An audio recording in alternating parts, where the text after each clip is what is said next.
buenas tardes, qué gusto poder llegar a sus hogares. Aquí estamos tratando de improvisar algunos sets y la idea es pues ir cambiando un poquito. Hoy continuamos con nuestro estudio de Gálatas en la primera parte, así hemos llamado Gálatas parte 1 y vamos a ver el versículo 1 y el versículo 2. Pero antes de entrar en esa sintonía, me gustaría que supiera que todas las prédicas y todos los estudios que emitimos en Visión de Fe Misco los subimos a YouTube para que usted pueda consultarlo ahí, para que usted pueda suscribirse al canal. Entonces, si usted va a ver esto en vivo, yo lo felicito, pero también le invito a consultar estos estudios en el canal de YouTube, youtube.com, Visión de Fe Misco. Suscríbase y ahí le va a llegar cada vez que subamos algún estudio o alguna prédica. Es una herramienta muy útil para el estudio, esto que estamos haciendo, y de alguna manera pues también comentarle que si no le ha dado like a nuestra página en Facebook, por favor hágalo y así le estará llegando más información.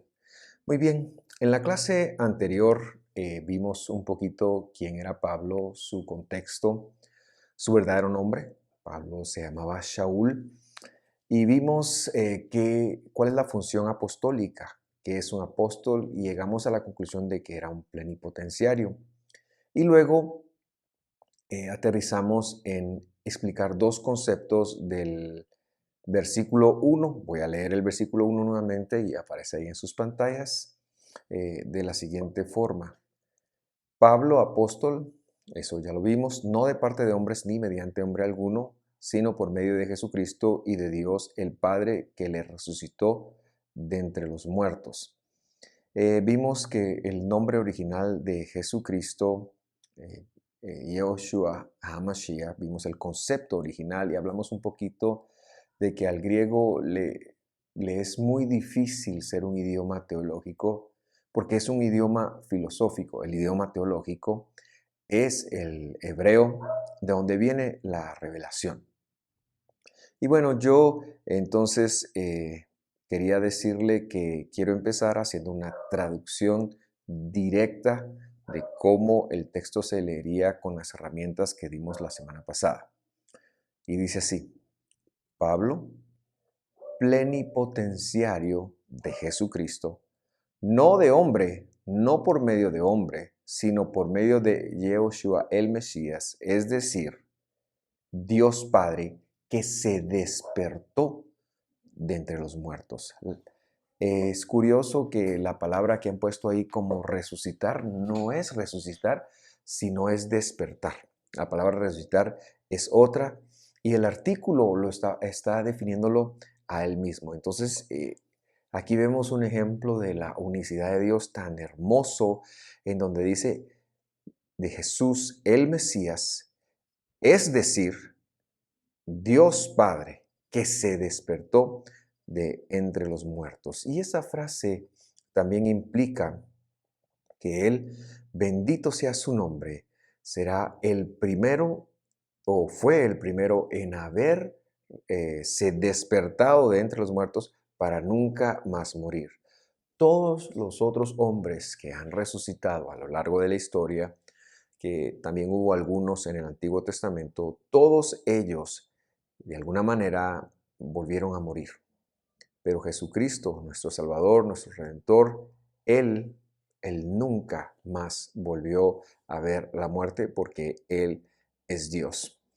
Y ahora sí vamos hacia el versículo 2 y el versículo 2 dice: y todos los hermanos que están conmigo a las sinagogas, iglesias, congregaciones. Insisto en esto para que el pensamiento vaya cambiando. La iglesia no existía aquí como institución, sino que la palabra eclesía está hablando de una comunidad o en el mejor de los casos de una sinagoga. Y para que nosotros tengamos la revelación como fue, pues yo insisto en ello, ¿verdad? Ahora muy bien, quiero ver dos cosas a partir de este versículo que son muy importantes y que nos van a ir dando de alguna manera un contexto ajustado a la realidad para maximizar la comprensión. Em, la primera cosa que quiero ver es cuándo es o en qué momento histórico es que Pablo escribe esta carta. Y el segundo, quiero ver la posición geográfica de las iglesias de Gálatas. Entonces empezaré diciendo que Gálatas no es una ciudad, sino una provincia, la provincia de Galacia. Había varias, eh, había varias ciudades en esta provincia, en una provincia romana localizada en el centro de lo que hoy es Turquía. Y creo que cuando continuemos viendo el contexto geográfico, perdón, lo vamos a ver.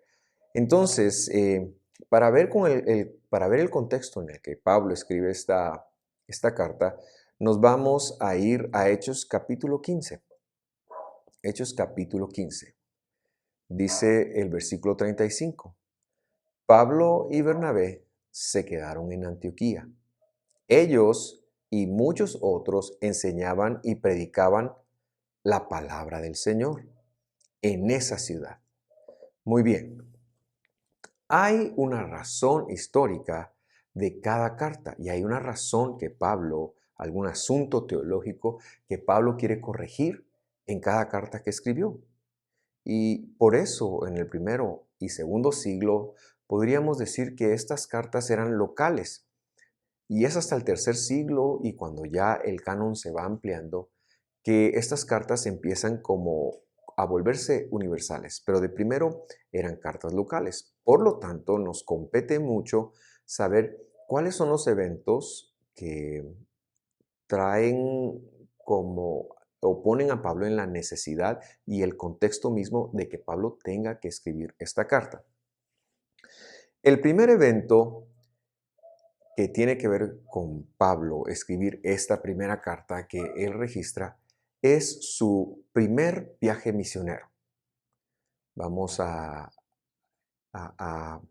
de alguna manera, el día de hoy vamos a introducirlo y vamos a pasar en viendo un poquito con más detenimiento cómo es que se da este viaje misionero.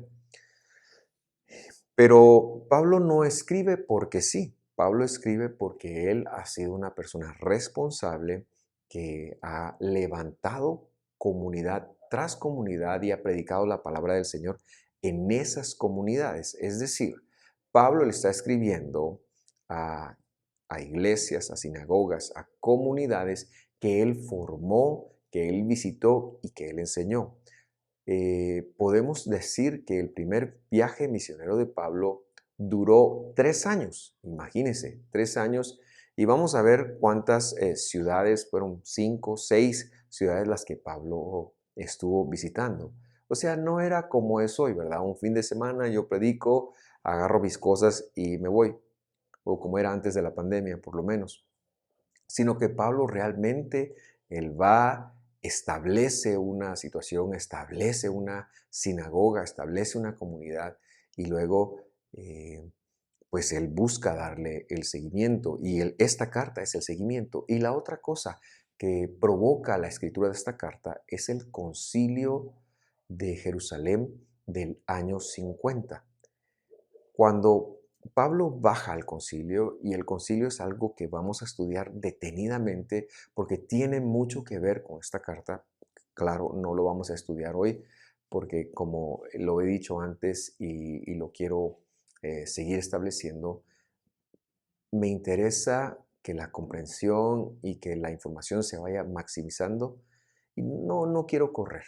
Prefiero ir despacito y de esa manera pues tener alguna comprensión mejor. Así que Pablo va, hace su primer viaje misionero y luego se sucede una información que llegan personas a Antioquía diciendo, miren, eh, tienen que circuncidarse para ser salvos. Y como veremos más adelante, el contexto no es circuncidarse para cumplir un mandamiento, sino el contexto es circuncidarse para hacerse judíos. Y entonces Pablo y la congregación, la sinagoga que está en Antioquía dicen, no, eso no es así. Y es cuando ellos bajan a Jerusalén o suben a Jerusalén a hacer ese concilio del año 50 que está registrado en el capítulo 15 de Hechos y que veremos más adelante cómo es que juega un papel muy importante en cómo se manejan las cosas hoy. Sobre todo porque, en mi opinión, está muy mal comprendido. Pero bueno, entonces Pablo y Bernabé regresan, pero regresan acompañados a Siria y es allí que están acompañados que tenemos ah, el versículo 35 que dicen que ellos enseñaban y predicaban. Y cuando les llegan noticias de las ciudades de Galacia que ellos han visitado, que esta misma herejía, la herejía de tener que hacerse judío para ser salvo, ha llegado ahí que Pablo, con el trasfondo del concilio, escribe esta carta de Gálatas. Así que el concilio de Jerusalén y el primer viaje misionero son dos puntos que le dan a Pablo una autoridad para eh, atender una situación específica que se está dando en en las ciudades de Galacia, y no en una, sino en varias. Muy bien, entonces, habiendo dicho esta parte introductoria, por eso decimos, leímos el versículo 2, y los hermanos que están conmigo a las ciudades de Galacia. Entonces ahora vamos a ver cómo es que estuvo el tema de ese primer misionero, de ese primer viaje misionero de Pablo.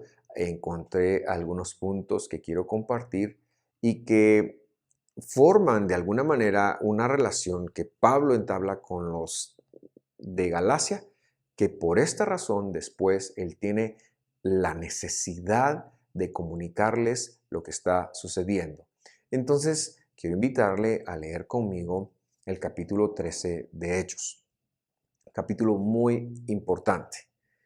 Y voy a leerlo con el conocimiento que hablábamos la semana pasada. Y si usted tiene alguna duda, pues puede consultar en YouTube el video de la semana pasada. En el listado de reproducción donde dice estudios sabatinos, ahí va a encontrar introducción al Gálatas, el estudio de la semana pasada, y este que es Gálatas parte 1. Muy bien. Dice, Hechos 13:1. Entre los profetas y maestros de la iglesia de Siria se encontraban Bernabé, Shimeón, llamado el carpintero, Lucio de Cirene, norte de África, Menagén, compañero de infancia de Herodes el tetrarca, y Shaul, versículo 2. Cierto día, mientras estos hombres adoraban al Señor y ayunaban, el Espíritu Santo dijo, consagren a Bernabé y a Saulo para el trabajo especial al cual los he llamado. Nos tomamos de aquí para establecer que había sido Dios mismo quien había llamado a Pablo a su apostolado. Versículo 3.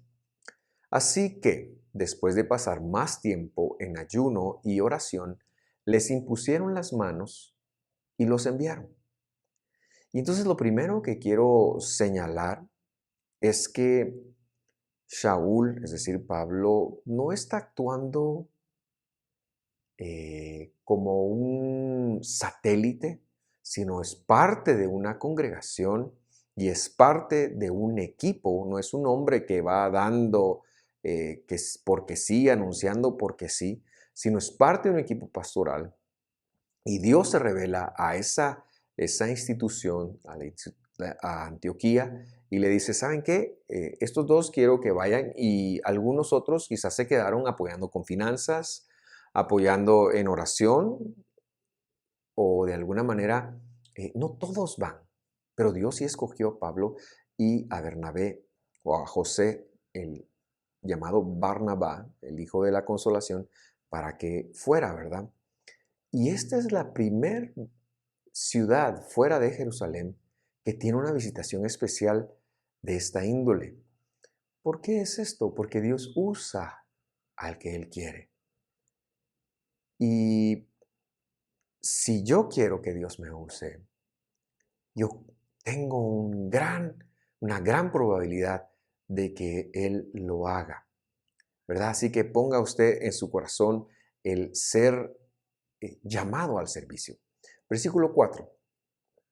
Entonces Bernabé y Saulo fueron enviados por el Espíritu Santo. Descendieron hasta el puerto de Seleucia. Seleucia es un puerto que estaba a la orilla del mar Mediterráneo, cerca de la ciudad donde vivía Pablo y Bernabé. Y dice, y después navegaron hacia la isla de Chipre. La pregunta que yo hago es, ¿por qué de todos los lugares donde Pablo puede ir a ministrar, eligen ir a Chipre? No se dice que oraron, no se dice que Dios les dijo que fueran ahí, pero yo sí quiero decirle algo. Barnabá o Bernabé, José, el hijo de la consolación, era originario de Chipre, era un levita originario de Chipre, es decir, Bernabé tiene todos los contactos. Este es el elemento conocido para Bernabé. Así que es Bernabé quien le va presentando a Pablo pues estas personas. Y dice el versículo 5, allí en la ciudad de Salamina, que es una ciudad que está en un lado de Chipre, fueron a las sinagogas judías y predicaron la palabra de Dios. Juan Marcos fue con ellos como su asistente.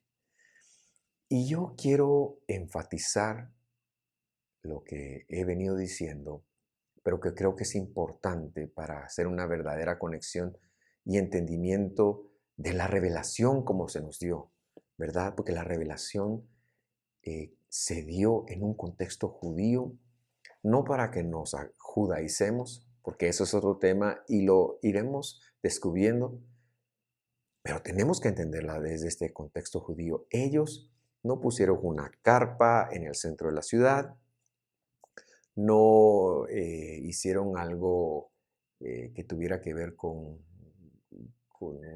no fueron a la radio, ellos fueron al elemento conocido de ellos, las sinagogas judías, las sinagogas judías. Ahora bien, algo que debemos recordar, y quiero recordar dos cosas en este instante muy importantes.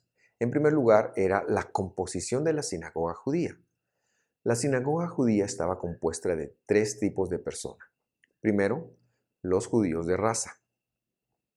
Probablemente habían llegado, fundado una comunidad, se habían empezado a reunir y el judaísmo del primer siglo era un judaísmo proselitista, es decir, no era cerrado. Ellos abrían sus puertas y entonces empezaba a llegar el segundo grupo. ¿Y qué era ese segundo grupo?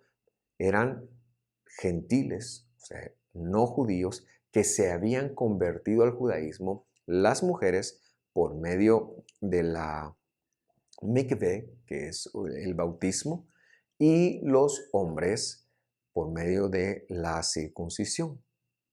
Así que estos se llamaban ger sedek o prosélitos de justicia y eran como judíos de raza.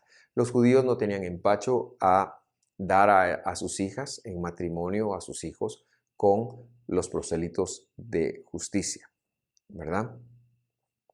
Y el tercer grupo que existía eran los temerosos de Dios.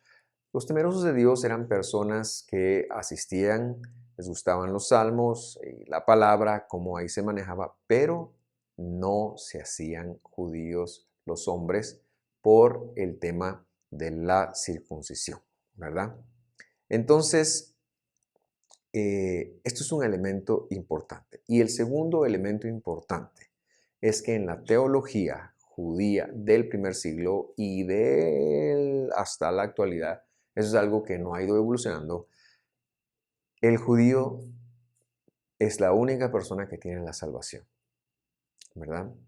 Y eso es importante que lo sepamos. El judío en el primer siglo pensaba que él o se iba al mundo venidero, que su alma se depositaba en el mundo venidero, es decir, en el cielo, o bien que se iba a una especie de purgatorio, y era donde iba a pasar un tiempo para terminar de purificar su alma para irse al cielo.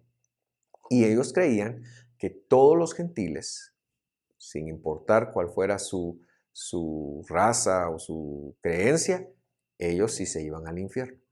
Esto es importante tenerlo en mente para poder comprender por qué el judío del primer siglo era tan pujante en que todos los prosélitos, todos los gentiles se convirtieran al judaísmo. Y aquí llega Pablo. Pablo, que ha pasado por una influencia farisea muy importante, por una influencia saducea también, porque Pablo consigue cartas de los saduceos para ir a perseguir a los cristianos, pero que ahora ha tenido una transformación. Pablo ha pasado de ser anti-Mesías, anti-Jesús, a convertirse a los del camino en Damasco, pasar un tiempo ahí, a ir al desierto. Es precisamente esta carta donde nos cuenta que va al desierto, a ir a Jerusalén donde no le pasan bolas, a regresarse a Tarso para trabajar y esperar lo que Dios quiere hacer con él, a ser visitado por Bernabé y quien se lo lleva a vivir a Antioquía de Siria, y ahora está en Antioquía y iniciando su primer viaje misionero. Muy bien, entonces ellos llegan y empiezan a ver estas personas. Pero dice en el versículo 6, después viajaron de ciudad en ciudad, por toda la isla, hasta finalmente llegaron a la esquina opuesta de la primera ciudad donde visitaron, donde conocieron a un hechicero judío, dice esta versión, un falso profeta llamado Bar Jesús. Yo no sé si Bar Jesús era el nombre de esta persona, porque Bar Jesús quiere decir hijo de Jesús. Sin embargo, podemos ver algunas cosas muy interesantes, pero yo, que he estado leyendo la Nueva Traducción Viviente como versión, ahora me quiero cambiar a la Biblia del Jubileo porque la encuentro un poquito más correcta. El aparato crítico, cuando habla de Bar Jesús, de este nombre que nos han traducido como Bar Jesús, dice que era Barsumá. ¿Qué quiere decir eso? Que en los manuscritos más antiguos aparece Barsumá, que quiere decir una persona que encanta con perfumes. O sea, este es un judío que viene del oriente, probablemente por el nombre que es arameo, probablemente de la comunidad de Persia. ¿Y por qué digo eso? Por lo que dice el siguiente versículo. El versículo 7 dice, pero les resistía Elimas. Y Elimas no es un nombre, es la descripción como, olvidé la palabra, pero es un gentilicio, creo yo, que es, por ejemplo, un guatemalteco es de Guatemala, un salvadoreño, y un elimí. Elimí es una persona de Persia. Y dice, pero le resistía Elimas, el sabio, que así se interpreta su nombre, procurando apartar de la fidelidad del Señor al procónsul. Elimá es la transliteración al griego de la palabra Elamit, que era un pueblo antiguo, que son a quienes les debemos la palabra magi, los magos. Hay unos magos muy famosos de los que se habla en la Escritura, los que fueron a ver a Jesús. Eran hombres del Oriente, probablemente sabios judíos también de Babilonia, que fueron a ver a Jesús. Pero este también era un elamita, que es una raza del Oriente, de Persia, y ahí se manejaba la magia. La palabra magi es original de Persia. Y es probablemente este hombre era un judío que se había corrompido y que probablemente hacía encantamientos con perfúmenes. Y en esos rituales ellos sacaban las esencias y eran como maestros y estaban un poquito mezclados eh, con ese tema que hay hoy en día, por ejemplo, de la espiritualidad, que cualquier camino es válido para llegar a Dios, pero que sabemos que no es así. Entonces, mire, versículo 9. Shaul, también conocido como Pablo, fue lleno del Espíritu Santo, es decir, del poder de Dios, y miró al hechicero a los ojos. Versículo 10. Luego dijo, tú, que Dios te bendiga. No dijo así, tú, hijo del diablo, lleno de toda clase de engaño y fraude y enemigo de todo lo bueno, ¿nunca dejarás de distorsionar los caminos verdaderos del Señor? Qué impresionante cómo le habla Pablo, ¿verdad? Y eso que era amigo del procónsul. Ahora mira, el versículo 11 dice, el Señor ha puesto su mano de castigo sobre ti y quedarás ciego. No volverás, no verás la luz del sol por un tiempo. Y al instante neblina y oscuridad cubrieron los ojos del hombre y comenzó a andar en tinieblas, mientras suplicaba que alguien lo tomara de la mano y lo guiara. ¡Qué respaldo de Dios! ¿Por qué Pablo tenía ese respaldo? Porque era un plenipotenciario, porque Dios había dicho, Él habla por mí. ¡Qué maravilloso! Versículo 12. Cuando el gobernador vio lo que había sucedido, se convirtió. ¿A qué se convirtió? Se convirtió a la fe del Dios de Israel, ¿verdad? Por medio de la obra del Mesías Jesús, Dios mismo, en el madero. Pues quedó asombrado de la enseñanza acerca del Señor, dice acá. Qué impresionante, qué respaldo. Versículo 13. Luego Pablo y sus compañeros salieron de Pafos en barco rumbo a Panfilia y desembarcaron en la ciudad portuaria de Perge. Allí Juan Marcos los dejó y regresó a Jerusalén. Muy bien. Y aquí en Perge ya estamos en un puerto del sur de Turquía que es frontera, todavía no es Galacia, pero ya es la frontera con Galacia y ahí pues tienen una deserción que después va a resultar en una pelea, la deserción de Juan Marcos. Pero yo quiero continuar con la lectura en Hechos. Pero Pablo y Bernabé siguieron su viaje por tierra adentro hasta Antioquía de Pisidia. Y aquí en Pisidia ya estamos hablando de una comunidad que se consideraba como Galacia. Hubo muchas ciudades que se llamaban Antioquía en honor a Antíoco Epífanes, de quien hablamos en algún estudio también, ¿verdad? Y no voy a entrar a mencionar eso, pero el hombre tenía el ego muy elevado y se dice que a más de 20 ciudades en su reinado le puso su nombre. Y dice, el día de descanso, es decir, el Shabbat, fueron a las reuniones de la sinagoga. Repito, Pablo está manejando una teología judía. Versículo 15. Después de las lecturas acostumbradas de los libros de Moisés y de los profetas, los que estaban a cargo del servicio les mandaron el siguiente mensaje. Hermanos, si tienen alguna palabra de aliento para el pueblo, pasen a decirla. Ahora, me queda claro que Pablo y Bernabé van sinagoga por sinagoga, pero también me queda claro que ellos van el día sábado, porque el sábado es lo que se consideraba como el día del Señor. Y aquí quiero decir algo importante.